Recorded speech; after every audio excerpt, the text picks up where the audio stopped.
You got choke a black innocent man, shouting, and the 3 damn blind mice who don't see nothing. Backs turned to him because, of course, they don't want the body cams to pick up what they really doing to this black man.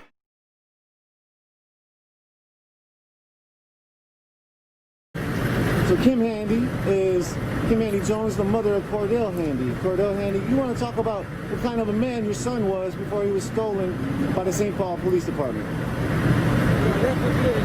He was a gift. He was a gift from God. My son would take the shirt off his back and give it to a person. He was very passionate, loving, caring, and he was here during the time when Philando Castile got killed by Officer Yanez. He was the one called and told me because Philando got killed on my birthday. And so my son was very passionate about that. And who would ever thought that the same would happen to him? So, you know, when we think about our kids and what's going on in the world, am I shocked by this? No. No, I think this was the straw that broke the camel's back. I mean, it was next door to Ferguson. It was next door to Ferguson. Minnesota was right next door to Ferguson. You know, and when you go back and you think about all the stolen lives that was taken and have been taken and continuously have been taken, it's just a accumulation of the things before and the things that just happened Memorial Day. I mean, Memorial Day is a day we'll never forget. That's supposed to be the day we honor fallen soldiers, our lost loved ones. And for that to have happened to George Floyd, on a day we're supposed to honor the ones that's gone before us, and then to have to see someone life being choked out of them. On a day we should be honoring people that already have gone before us.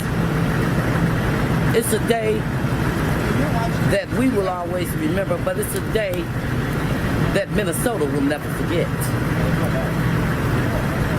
I'm not shocked by this, but I want people to just really keep in mind the attention is really being put on the looting. Let's not take the attention off of George Floyd, because that's what it's really about. It's about George Floyd, and about all those George Floyds before George Floyd. That's what it's about, all stolen lives. But really, they're trying to talk about the looting. The news is doing it. The police are doing it. The officials are doing it. Oh, the looting, the looting, the looting. George Floyd is the face of what's going on here, along with the millions of faces that have left before George Floyd. And I knew when they killed my son, March 15, 2017, Cordell Handy, I knew then. I seen nothing good becoming of Minneapolis or St. Paul. And my son was killed in St. Paul by Miko Norman and Nathaniel Yance. These officers, they have no regard for human life. They think they're the judge, the jury, and the executioner. And they get to decide black and brown and indigenous people's lives, whether they get to live. And then they want to talk about a forged check. What does that warrant death? You had the man in handcuffs on his stomach. How was he being a threat? The only threat was the police. I didn't see the threat. He had already surrendered. All they had to do was pick him up, put him in the car. He sat there and he rested very comfortably on his neck with his hands in his pocket. And then we're in the midst of a pandemic, and we're talking about COVID-19 and how it's killing people. COVID-19 wasn't even a threat to him because he surely didn't have on a mask. And then, was George Floyd threatening him? What was the threat? And that's what these officers holler. Oh, I felt threatened for my life. We've been talking about this, Nico. You and I now, going on 3 years. from that year, 2017, to 2020. It didn't take long to get to where we at. Because you know why? Every second, our children and our loved ones are dying. You're right. Fuck Twitter. That's exactly how I feel. And as Jacob Fry said tonight, you know, mortar and brick, you can get that back again. It's not as important as a life. But why weren't they saying that again? And again and again and again before all this? I, as a black woman who's lost a son, know that mortar and brick is not more important than a life. And neither is a flag. Where's a flag more important than flesh? And we're dying every day. Every day. And the only difference is Twin Cities for a reason up here. Because they're definitely alike. They just have different ways. Minneapolis, they have the mindset of I'll kill black and brown people right in front of you and ain't a damn thing you can do about it. St. Paul, on the other hand, they'll throw a rock and hide their hand. But we see you too. They're both the same. Bottom line, it boils down to murder. It boils down to the execution of our loved ones. We can't keep doing this. We can't keep burying our kids. And now, the concern for the city, what was the concern for the citizens of the city? What was the concern? They didn't have one. Not one. I just want to urge people, and I want them to keep in the forefront of their minds that this is not about looting as they want to try to deflect it. Keep George Floyd in the forefront of your minds. I said to Chief Axtell before, there's a lot of good citizens here in Minnesota. I've been blessed to meet a lot of good ones. Family to me. But Minnesota had the opportunity to put a brand new face and show people what Minnesota could really look like. Instead, they kept that face of being deadly. They kept the face of not caring about what happened to the citizens, what happened to the community.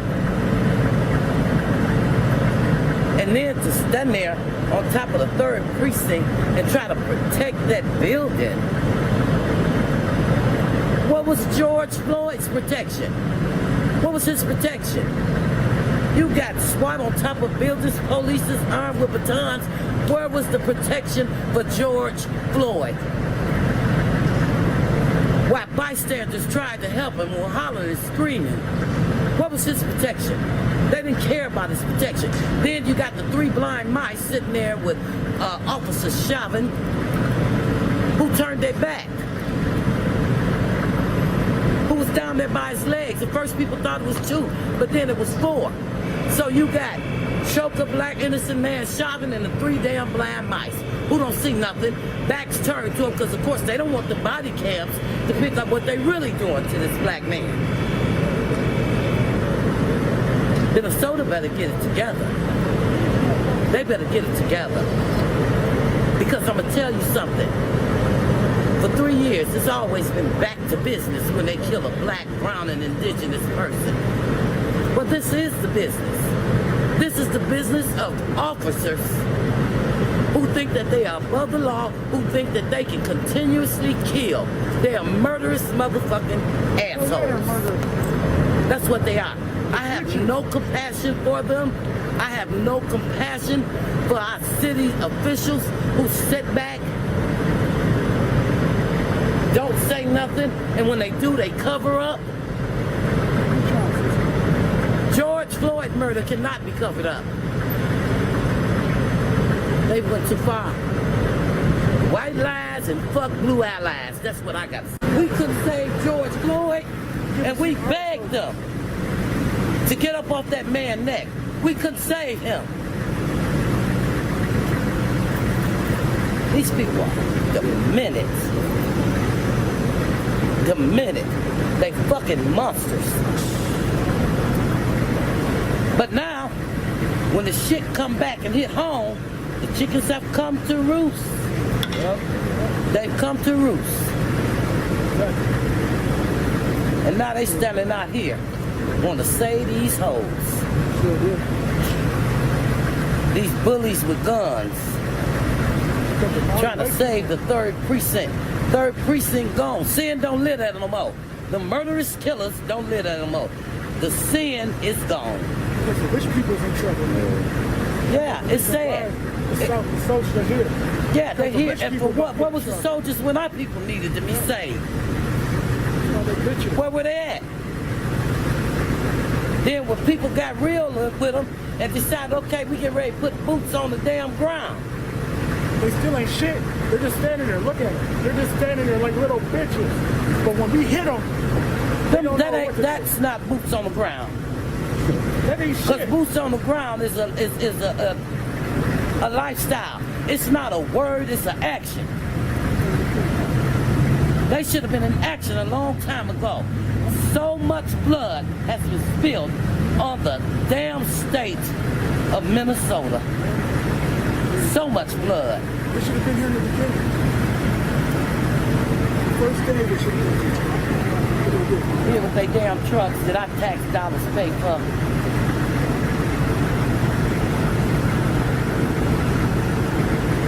And not one police would help George Floyd. Not one of them would say, get up off that man. Get off him. Not one of them would grab their fellow officer in the blue. Not one. And he looked at that officer had the face of like, yeah, I'm gonna kill him and I'm a kneel on his neck and let you all watch me kill him. And that's exactly what he did. And that man was dead. He wasn't, no, he was dead before he even got to the hospital. He was dead on that ground. His body was lifeless. It was limp. All they did was shut him out. And then when the citizens did, the bystanders did try to help. See right over here? The one cop Can I get a pushed description of him? What is he wearing? There's a person on the ground. You'll see him. Okay. and mace. They tried to mace him. The bystanders watching, Yeah, while the bystanders watching and begging. pleading them to stop killing them. And they begging to save fucking brick and mortar. One thing about this brick and mortar, they not only have insurance, they have an assurance that they can get it all back. But when they kill our kids, I don't give a damn how much insurance you got. You can never get them back. Now, if a black man, this black policeman would have been kneeling on a white man, they would have pushed that black man off of him. But no, when a white man was on a black man, they didn't do shit. They did nothing. No, they want us to know that they're killing our people. That message was very loud and clear. And it ain't nothing that that officer said. It was everything that he did that made me know George Floyd was to die that day. And they always come and approach us with the death sentence. And these officers, they take an oath to protect and serve. They only protecting their lives and they only serving our bodies with bullets. Where's the life in that? And then they're standing there last night with batons, standing on the front line. Hell, we've been standing on the front lines with nothing but our black, brown, and indigenous bodies. And they're standing there with batons. You know what? They ought to be mad. They ought to be mad. They ought to be just as mad as us out here. But instead, they got their booties on because their boots damn sure ain't on the ground. But then when it comes back and one of their loved ones, something happened to one of their loved ones, and I don't wish death on anybody because I know too much what it feels like for myself. But you can't go around in life doing wrong. You just can't. I know why I don't sleep at night. Because Nico Norman and Nathaniel Yance stole the life of my child and executed my child. But they must not never rest. And they've been asleep on themselves. See, they got so comfortable they would sleep on themselves while everybody else woke. We ain't sleep, all eyes closed is not sleep. We've been seeing over 400 years what they've been doing to our people and what they continue to do.